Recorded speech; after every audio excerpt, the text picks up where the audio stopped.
और खास कर ये वीडियो रहने वाली है सभी डिप्लोमा स्टूडेंट्स के लिए, चाहे आप फर्स्ट ईयर में हो, सेकंड ईयर में हो या फिर फाइनल ईयर में हो। तो आज की वीडियो में आपको कंप्लीट डिटेल मिलेगी, आप कौन से एग्जाम्स पर टारगेट कर सकते हैं, किस तरीके से आप लोगों को इन एग्जाम्स के लिए प्रिपेयर करना है। तो सबसे पहले आरआरबी जेईई एग्जाम में आपका पेपर 1 होगा। अब सीबीटी 2 में आएगी आपकी टेक्निकल नॉलेज का। मतलब यहाँ पर ये है कि आरआरबी जेईई एग्जाम जब आप देखोगे तो नॉन टेक्निकल का ज्यादा वेटेज है आपकी सिलेक्शन के लिए। Hello everyone, welcome to engineers Wala. मेरा नाम है सिमरन कपूर और आज के सेशन में हम लोग बात करने वाले हैं आप सभी स्टूडेंट्स के बारे में जो लोग भी गवर्नमेंट इंजीनियर बनना चाहते हैं। और खास कर ये वीडियो रहने वाली है सभी डिप्लोमा स्टूडेंट्स के लिए, चाहे आप फर्स्ट ईयर में हो, सेकंड ईयर में हो या फिर फाइनल ईयर में हो। इससे पहले मैंने आप लोगों के लिए एक वीडियो यहाँ पर इंजीनियर्स वाला पर डाली थी, जिसमें मुझे बहुत सारे कमेंट्स ये देखने को मिले कि मैम एक बार हमें गाइड कर दीजिए कि कैसे हम इन गवर्नमेंट एग्जाम्स के लिए प्रिपरेशन स्टार्ट कर सकते हैं। तो आज की वीडियो में आपको कंप्लीट डिटेल मिलेगी, आप कौन से एग्जाम्स पर टारगेट कर सकते हैं, किस तरीके से आप लोगों को इन एग्जाम्स के लिए प्रिपेयर करना है। अभी बहुत सारे स्टूडेंट्स से, डिप्लोमा स्टूडेंट से मैं मिल चुकी हूँ, उनको गाइड कर चुकी हूँ, जिन्होंने डिप्लोमा के जस्ट बाद अपना जो एग्जाम है, SSC JEE exam, RRB JEE exam qualify किया है। तो सबसे पहले मैं बात करती हूँ कि आपके पास क्या क्या अपॉर्चुनिटीज हैं। जब आप डिप्लोमा कंप्लीट कर लेते हैं तो आप एसएससी जेईई, आरआरबी जेईई और स्टेट जेईई एग्जाम्स पर टारगेट कर सकते हैं। अब देखिए, एसएससी और आरआरबी में हर साल वैकेंसी आ रही है। आरआरबी ने भी जैसा प्रॉमिस किया था तो लास्ट ईयर से आपकी वैकेंसीज देखने को मिल रही हैं और एसएससी हर साल वैकेंसी निकालता है। तो अगर आप डिप्लोमा जस्ट जब आपका क्वालिफाई हो जाता है, यानी कि डिप्लोमा कंप्लीट हो जाता है, तो आप इन सभी एग्जाम्स के लिए एलिजिबल हो। तो एसएससी हर साल होगा, आरआरबी हर साल होगा, तो यानी कि मुझे ये दोनों एग्जाम्स को हर साल देने का एक मौका मिलेगा। तो सबसे पहले एक बार जल्दी से हम लोग इन दोनों एग्जाम्स का एक क्विक ओवरव्यू ले लेते हैं कि पैटर्न क्या रहता है। आरआरबी जेईई एग्जाम में सीबीटी 1 होगा, सीबीटी 2 होगा। सीबीटी मतलब computer based test. Objective questions होंगे, 4 ऑप्शंस रहेंगे, आपको लिखना कुछ नहीं रहेगा। 4 ऑप्शंस में से एक सही आंसर पहचानना होगा। तो सबसे पहले आरआरबी जेईई एग्जाम में आपका पेपर 1 होगा। पेपर 1 में सारे नॉन टेक्निकल सब्जेक्ट्स रहते हैं, जिसमें आपका मैथ्स रहता है, जनरल इंटेलिजेंस रहता है, रीजनिंग होगा, अवेयरनेस होगा और साइंस होगा। टोटल ये 100 क्वेश्चंस रहेंगे, 90 मिनट्स का टाइम मिलेगा सॉल्व करने के लिए। अगर आप कोई क्वेश्चन गलत करते हो तो नेगेटिव मार्किंग भी आपको देखने को मिलेगी। अब जो आरआरबी जेईई का पेपर 1 है, आपको इसको क्वालिफाई करना है। इसको क्वालिफाई कर लिया, इसके मार्क्स पेपर 2 में ऐड नहीं होते, तो ये सिर्फ एक क्वालिफाइंग एग्जाम है। अब हम बात करते हैं कि आपने पेपर 1 क्वालिफाई कर लिया तो आप पहुंचे सीबीटी 2 में।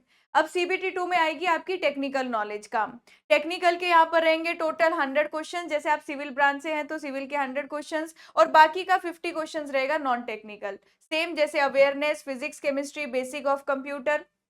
फिजिक्स केमिस्ट्री कोई ज्यादा हायर लेवल की नहीं आएगी, बेसिक लेवल की आएगी, ये सिलेबस में मेंशन है आपका। अच्छा, अब यहाँ पर टोटल यहाँ पर 120 मिनट्स यानी कि 2 घंटे के टाइम में आपको 150 क्वेश्चंस करने होंगे विद नेगेटिव मार्किंग अगर आपने रॉन्ग क्वेश्चन किया। इसके बाद डॉक्यूमेंट वेरिफिकेशन होगा और आपका सिलेक्शन हो जाएगा, कोई इंटरव्यू नहीं है। तो 2 स्टेजेस में आपका आरआरबी का एग्जाम होता है। अगर मैं आरआरबी जेईई की बात करूं तो सबसे ज्यादा highest weightage subject civil engineering branch में क्या है? आप building material, maintenance, construction, techniques and equipment, ये वाला पोर्शन सबसे ज्यादा वेटेज रखता है आपके आरआरबी जेईई एग्जाम में, जिसमें आपके 26, 21 इतने इतने क्वेश्चंस भी पूछे गए हैं। इसके अलावा आपका soil mechanics, estimation, costing, concrete हो गया, आपका सर्वेइंग सब्जेक्ट हो गया, ये सब्जेक्ट्स भी अच्छे वेटेज रखते हैं। कुछ सब्जेक्ट्स का वेटेज कम है, जैसे bridge engineering, tunnel engineering, hydraulics, machine, टॉस, इन सब का वेटेज थोड़ा कम यहाँ पर आपका लास्ट एग्जाम्स में देखने को मिला। अब हम एक बार बात कर लेते हैं पहले एसएससी जेईई की। एसएससी जेईई में भी आपका 2 स्टेजेस रहती हैं। स्टेज 1 में पहले सीबीटी 1 होगा, स्टेज 2 में सीबीटी 2 होगा और दोनों ही एग्जाम्स में आपको 4 ऑप्शंस मिलेंगे, उसमें से एक सेलेक्ट करना होगा और इसके बाद डॉक्यूमेंट वेरिफिकेशन राउंड होगा। तो हमारे पास सीबीटी 1 जो कंप्यूटर बेस्ड टेस्ट 1 होता है ना, इसमें आप लोगों का टेक्निकल नॉलेज भी चेक की जाती है, नॉन टेक्निकल भी। तो नॉन टेक्निकल में आपके टोटल 100 क्वेश्चंस रहते हैं, जिसमें रीजनिंग और अवेयरनेस आता है और 100 क्वेश्चन टेक्निकल रहेगा। सिविल ब्रांच से हो तो सिविल ब्रांच के टोटल 100 क्वेश्चंस रहेंगे। तो टोटल 200 क्वेश्चंस हैं और 120 मिनट्स का टाइम है सॉल्व करने के लिए।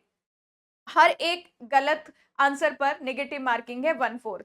अब आप जब एसएससी जेई सीबीटी 1 निकाल लेते हैं तो आप एलिजिबल हो जाते हो एसएससी जेई सीबीटी 2 के लिए। एसएससी जेई सीबीटी 2 में आपके पूरे टेक्निकल 100 क्वेश्चंस रहते हैं। मतलब यहाँ पर ये है कि आरआरबी जेई एग्जाम जब आप देखोगे तो नॉन टेक्निकल का ज्यादा वेटेज है आपकी सिलेक्शन के लिए। एसएससी जेई का एग्जाम देखोगे तो 100 क्वेश्चन सीबीटी 1 में टेक्निकल और 100 क्वेश्चन आपके सीबीटी 2 में, तो 200 क्वेश्चन जो हैं वो हमारे टेक्निकल हैं। तो ये दोनों एग्जाम्स में आपको नंबर ऑफ क्वेश्चन और जो हमारा टेक्निकल नॉन टेक्निकल का रेशियो अलग देखने को मिलेगा। यहाँ टोटल जो सीबीटी 2 है, एक क्वेश्चन 3 नंबर का होता है, तो 300 मार्क्स का सीबीटी 2 होगा। तो जो मेरी फाइनल कट ऑफ बनेगी वो टोटल 500 में से बनेगी। अब जब आप एसएससी जेई का एग्जाम देते हैं तो आप सेंट्रल गवर्नमेंट में जूनियर इंजीनियर बनते हो। आपके एमईएस, सीपीडब्ल्यूडी, बीआरओ, ये सारे डिपार्टमेंट्स में आपको जॉब करने का मौका मिलता है। यहाँ पर आपकी सिलेक्शन प्रोसेस क्या रहता है, पेपर 1, पेपर 2 मैंने आपको बता दिया। और age limit is 18 to 32 years, यानी कि जस्ट आपने डिप्लोमा पास किया, आप डायरेक्टली यहाँ पर एक जूनियर इंजीनियर बन जाएंगे। सिलेबस की बात करें, चाहे एसएससी है, आरआरबी है या स्टेट जेई एग्जाम है, टेक्निकल का सिलेबस आपका ओवरऑल सेम ही रहता है जो आप अपने कॉलेज में भी पढ़ते हो ड्यूरिंग डिप्लोमा। जैसे सर्वे, बीएमसी, हाइड्रोलिक्स, आरसीसी, तो ये सारे सब्जेक्ट्स जो आपने कॉलेज में पढ़े हैं वही सारे सब्जेक्ट्स आपकी जूनियर इंजीनियर एग्जाम्स में आते हैं। एसएससी जेई में वेटेज की बात करूं तो बिल्डिंग मटेरियल का वेटेज अच्छा खासा रहता है, 11, 13, 14 क्वेश्चन, 8 क्वेश्चन। और इसके अलावा concrete technology, strength of material, soil mechanics, fluid mechanics, इनका वेटेज भी अच्छा रहता है। अब मैं यहाँ पर वेटेज की बात करूं तो वेटेज ऊपर नीचे हो जाती है। तो सबसे पहले अगर हमें एग्जाम को निकालना है, फर्स्ट अटेम्प्ट में निकालना है, पहली चीज की रिक्वायरमेंट है कि हम कोई भी सब्जेक्ट छोड़कर नहीं जाएंगे। सबसे पहली रिक्वायरमेंट है कि हमें सिलेबस कंप्लीट करना होगा। तो यहाँ पर वेटेज 2025 में क्योंकि कुछ सब्जेक्ट्स का ऊपर नीचे हुआ, तो ये सोच लीजिए कि अगर आप एक बार फर्स्ट टाइम में पेपर निकालना चाहते हो, पहले अटेम्प्ट में पेपर निकालना चाहते हो, तो आपको सारा सिलेबस पढ़कर जाना होगा। अब हम स्ट्रेटेजी पे भी बात करेंगे।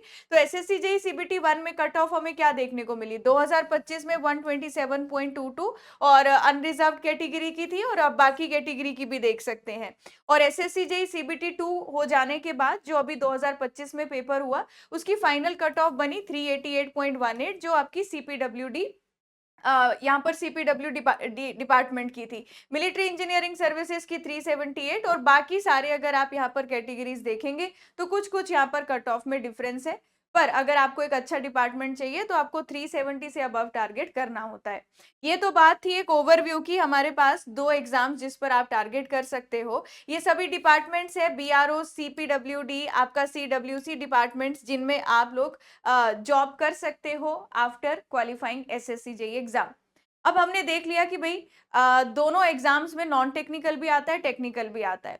अगर आप फर्स्ट ईयर डिप्लोमा स्टूडेंट है, आपको अभी एक काम करना है, आप इनकी ऑफिशियल वेबसाइट से अपना सिलेबस डाउनलोड कर लीजिएगा और वो सारा सिलेबस एक बार देखिएगा। वो सारा सिलेबस देखिएगा, उसमें अगर आपको लगता है कि आपका जो रीजनिंग वाला पोर्शन है, जो आपका मैथ्स वाला पोर्शन है, अगर कमजोर है, या फिर आप उसकी तरफ अपनी तैयारी करना स्टार्ट कर सकते हैं, क्योंकि अभी आपने फर्स्ट सेमेस्टर में हो, आपने अभी टेक्निकल को पढ़ना शुरू भी नहीं किया है, तो बेटर रहेगा कि आप रीजनिंग और जो जीएस वाला पोर्शन है, जो मैथ्स वाला पोर्शन है, धीरे धीरे वहां से स्टार्ट कर सकते हो। एक ही दिन में 12 घंटे नहीं पढ़ना। अगर आप ऐसे करोगे तो फिर 3-4 दिन बाद आपका पढ़ने का ही मन नहीं करेगा। सबसे जरूरी बात होती है एग्जाम निकालने के लिए कंसिस्टेंसी। अब चाहे आप फर्स्ट ईयर में हो, सेकंड में हो या थर्ड में हो, आपको तैयारी, अगर आपने सोच लिया जूनियर इंजीनियर बनना है, तो तैयारी आपकी आज से ही शुरू हो जानी चाहिए। तो पहला स्टेप आपका क्या होगा कि आप सब लोग सिलेबस, जिसने अभी तक नहीं देखा है, वो सिलेबस आप डाउनलोड करेंगे, ठीक है। सिलेबस डाउनलोड करने के बाद आप एसएससी जेई एग्जाम अगर टारगेट कर रहे हो, आरआरबी जेई एग्जाम टारगेट कर रहे हो, उसके प्रीवियस ईयर क्वेश्चंस डाउनलोड करो। ऑनलाइन भी मिल जाएंगे, और इसके अलावा मेरा टेलीग्राम ग्रुप है सिमरन मैम पीडब्ल्यू, वहां भी मिल जाएंगे। तो आप क्या कर सकते हो, जो 2025 में प्रीवियस ईयर या उससे पहले की कोई बुक है, आपने प्रीवियस ईयर क्वेश्चंस एक बार देखने स्टार्ट कर दिए। अब जो सेकंड, थर्ड ईयर और फोर्थ ईयर, थर्ड ईयर में है, सॉरी, आप लोगों ने तो ऑलरेडी कुछ टेक्निकल सब्जेक्ट अपने कॉलेज में पढ़े हैं, तो आप इन पीवाईक्यू को देख के आपको आइडिया लग जाएगा कि ये टॉपिक से क्वेश्चंस आए हैं। उतना अच्छा आइडिया नहीं लगेगा, एक बेसिक आइडिया लग जाएगा। और जो लोग अभी फर्स्ट ईयर से तैयारी शुरू करना चाहते हैं, जस्ट एक पीवाईक्यू की बुक अपने पास रखिएगा। अब देखिएगा, सबसे पहला काम होगा हमारा सिलेबस को कंप्लीट करना। बिना सिलेबस कंप्लीशन के आप कोई एग्जाम नहीं निकाल सकते। मैंने आपको जितने टेक्निकल सब्जेक्ट्स दिखाए, आपको सब पढ़ने पड़ेंगे। और अगर आप डिप्लोमा में अभी हो तो साथ साथ तैयारी शुरू कर दो। अब मैम कॉलेज के साथ साथ तैयारी कैसे करें? अगर आपको पेपर निकालना है तो कुछ एक्स्ट्रा एफर्ट्स डालने पड़ेंगे। वो एक्स्ट्रा एफर्ट्स होने चाहिए जो लोग सेकंड और थर्ड ईयर में है, जिन्होंने जो टेक्निकल सब्जेक्ट कॉलेज में पढ़ लिए हैं। आप उन सब्जेक्ट से अपनी प्रिपरेशन स्टार्ट करो। उनमें भी जो आपको सबसे अच्छा समझ में आया, जो आप सबका फेवरेट है, आप वहां से अपनी प्रिपरेशन स्टार्ट करो। और जब आप प्रिपरेशन स्टार्ट करोगे तो पहली बार आपको सिलेबस कंप्लीट करना जरूरी है। अब आप चाहे यूट्यूब से पढ़ रहे हो या हमारे साथ किसी पेड बैच से पढ़ रहे हो या आप सेल्फ स्टडी कर रहे हो, आपका पहला स्टेप है सिलेबस कंप्लीशन। और वो सिलेबस जो आप डाउनलोड करेंगे वो सारा कंप्लीट होना चाहिए। अब जैसे जैसे आप एक एक चैप्टर पढ़ते जाओगे, अगर आप सेल्फ स्टडी कर रहे हो तो आपके पास जो ये पीवाईक्यू की बुक है, मान लीजिए आपके पास एसएससी जेई की पिछले 5-10 साल के पीवाईक्यूज हैं, प्रीवियस ईयर क्वेश्चंस हैं। तो आपने जैसे 2 चैप्टर्स पढ़ लिए सर्वेइंग सब्जेक्ट के, उन 2 चैप्टर्स के प्रीवियस ईयर क्वेश्चंस देखने हैं, फिर प्रीवियस ईयर क्वेश्चन सॉल्व करने हैं। सॉल्यूशन देखे बिना, अगर बुक में सॉल्यूशन लिखा है उसको देखे बिना खुद से सॉल्व करना है। तो पहला स्टेप है सिलेबस कंप्लीशन। सिलेबस जब मैं कंप्लीट करूंगी तो पहले मैं थ्योरी पढ़ूंगी, डिटेल में पढ़नी है, सारे कॉन्सेप्ट्स आने चाहिए क्योंकि बेसिक से क्वेश्चन पूछा जाता है। फिर जैसे जैसे थ्योरी मेरी कंप्लीट होती जा रही है, मुझे करने हैं प्रीवियस ईयर क्वेश्चन सॉल्व। मान लो मैं एक सब्जेक्ट को पढ़ना स्टार्ट कर रही हूँ डिप्लोमा के साथ।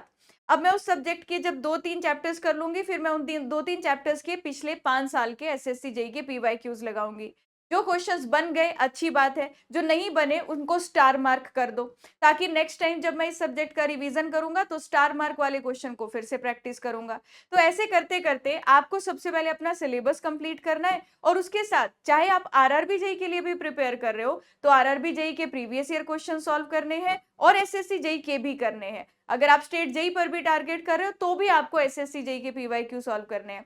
तो अपना एक टारगेट बना लो कि मैं ये शाम के जो 2 घंटे है इसमें एक टेक्निकल सब्जेक्ट की थ्योरी पढ़ूंगा और उसके बाद उसके एसएससी जेई के पीवाईक्यूज लगाऊंगा। तो पहला स्टेप इज सिलेबस कंप्लीशन। दूसरा स्टेप है आपके सारे पीवाईक्यू सॉल्व होने चाहिए। जब आप पीवाईक्यू सॉल्व कर रहे हो, आपको कुछ क्वेश्चंस लगे कि मैं बार बार इस क्वेश्चन को देखता हूं, बार बार गलती करता हूं, आपको यहां पर आपको लगानी है एक मिस्टेक कॉपी। इस मिस्टेक कॉपी का मतलब होगा इसमें सारे मेरे वो वीकर पॉइंट्स हैं जो मैं बार बार भूल जाता हूं या बार बार गलतियां करता हूं। तो जब आपने पीवाईक्यूज लगाए, जब आपने थ्योरी पढ़ी, जो डाटा आपको याद नहीं हो रहा, आप उसको अपनी इस मिस्टेक कॉपी में एक पॉइंट की तरह लिखते जाओ, ये याद नहीं हो रहा, ये वाला रिवाइज करना है, ताकि नेक्स्ट टाइम रिवीजन के टाइम आप इस मिस्टेक कॉपी में लिखी हुई चीजों को रिवाइज करोगे। तो ये मिस्टेक कॉपी लगा लेना। अब जब आप एक बार एक सब्जेक्ट को कंप्लीट पढ़ चुके हो और उसके पीवाईक्यूज लगा चुके हो, अब आप उसके शॉर्ट नोट्स बनाइएगा। शॉर्ट नोट्स में क्या लिखना है? जो पीवाईक्यूज में ज्यादा पूछा गया है, जो आप बार बार भूलते हो, जो इंपॉर्टेंट चीजें हैं, तब जाकर आपको समझ आएगा कि शॉर्ट नोट्स में क्या लिखना है। उससे पहले आपको ये क्लैरिटी नहीं मिलेगी। तो अब आपने शॉर्ट नोट्स भी बना लिए, आपने एसएससी जेई पीवाईक्यू भी सॉल्व कर लिए। इसके बाद अगला जो स्टेज होता है वो है आपके स्टेट के जेई के एग्जाम्स। आपको मार्केट में नंबर ऑफ बुक्स मिल जाएंगे जिसमें आपके स्टेट के जेई एग्जाम्स के क्वेश्चंस हैं। आप में से जो लोग हिंदी मीडियम में भी पढ़ रहे हैं, जिस हिसाब से अभी जैसे मैं आपसे बात कर रही हूँ, मेरा पढ़ाने का तरीका वही है, तो आपको थोड़ा बहुत इंग्लिश के साथ एडजस्टमेंट करना पड़ेगा। बट हिंदी और इंग्लिश में हम लोग जो इंजीनियर्स वाला की टीम है वो इस तरीके से ही पढ़ाती है जैसे मैं आपसे अभी बातचीत कर रही हूँ। अदरवाइज मार्केट में बुक्स आती हैं जिसमें क्वेश्चंस इंग्लिश और हिंदी दोनों में लिखे रहते हैं। तो जब क्वेश्चन प्रैक्टिस करने हो तो आप उन बुक्स को लीजिएगा। जैसे स्टेट जेई की बुक, पहला पहला स्टेप है आपका पीवाईक्यूज करना एसएससी जेई के और आरआरबी जेई के। जब ये कंप्लीट हो जाए उसके बाद आपको स्टेट के जेई के पीवाईक्यू की बुक लेनी है जिसमें स्पेशली हिंदी और इंग्लिश दोनों मेंशन हो। फिर आपको इन पीवाईक्यूज को प्रैक्टिस करना है। तो जब आप ये पीवाईक्यूज प्रैक्टिस करोगे आपको और ज्यादा चीजें समझ में आएंगी।